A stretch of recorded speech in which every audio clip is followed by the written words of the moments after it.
बिस्मिल्लाहिर्रहमानिर्रहीम। अस्सलाम वालेकुम। क्या हाल है मेरी यूट्यूब फैमिली। मैं उम्मीद करती हूँ कि आप सब ठीक होंगे। शुक्र अल्हम्दुलिल्लाह मैं भी ठीक हूँ। आज हम शकरकंदी बॉयल कर रहे हैं। शकरकंदी हमारी बॉयल हो रही है। माशाल्लाह से शकरकंदी जो थी ना वो काफ़ी बड़े साइज़ की थी, काफ़ी बड़ी बड़ी थी, इसीलिए हमने उसको जो है ना वो लकड़ियों वाली आग पर जो है वो बॉयल किया है। शकरकंदी हमारी बहुत अच्छे से बॉयल हो गई है, थोड़ी सी अब ठंडी भी हो गई है। अब हम काट लेते हैं। बहुत ही मज़े की और बहुत ही टेस्टी हमारी शकरकंदी थी। ये रेड वाली शकरकंदी थी, इसका टेस्ट बहुत अच्छा होता है। ये जो चटनी है ना ये मैंने खुद रेडी की है घर में, इमली और आलू बुखारे की, बहुत ही मज़े की। इसकी रेसिपी भी मैं ज़रूर शेयर करूँगी आपके साथ। मैंने तो ये पूछना था, बस छोटी सी वीडियो मैंने बनाई थी कि आप सबको किस किस को शकरकंदी पसंद है। मेरी तो बहुत फेवरेट है शकरकंदी, बस मीठी हो, मज़े की हो।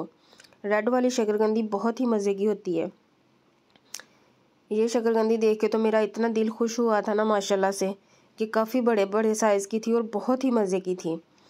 और बहुत अच्छे तरीके से हमने बॉयल की, ज़्यादा नरम नहीं हुई, बहुत ही अच्छी वाली बॉयल हुई है हमारी शकरकंदी। आपको किस किस को शकरकंदी पसंद है आपने मुझे कमेंट बॉक्स में ज़रूर बताना है। मुझे तो बहुत पसंद है। ये चटनी जो है वो मैं घर में रेडी कर लेती होती हूँ, बहुत ही टेस्टी और बहुत ही मज़े की।